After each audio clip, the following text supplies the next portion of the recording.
एक गोष्ट सांगू का? तुम्ही कोणत्याही क्षेत्रात जॉब करा, तुम्हाला लोकं जज करणारच. म्हणजे तुमच्या ड्रेसिंग सेन्सवर असो किंवा तुमच्या लुक्सवर असो किंवा तुमच्या बोलण्यात असो, वागण्यात असो, ह्या गोष्टींचा ना इम्पॅक्ट आपल्या मेंटल हेल्थवर किंवा आपल्या करिअरवर कधीच येऊ द्यायचा नाही.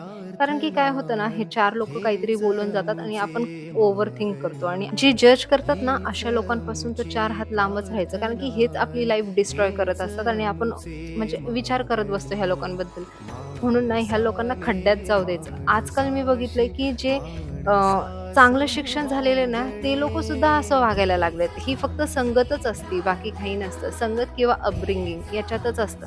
तुम्ही कितीही शिकलेले असो, कितीही डिग्री असो तुमच्याकडे, जर तुमची मेंटॅलिटीच खराब असेल, तर ती खराबच राहणार आणि तुम्ही दुसऱ्यांनाही खराब करणार आणि दुसऱ्यांनाही खराबच बोलणार.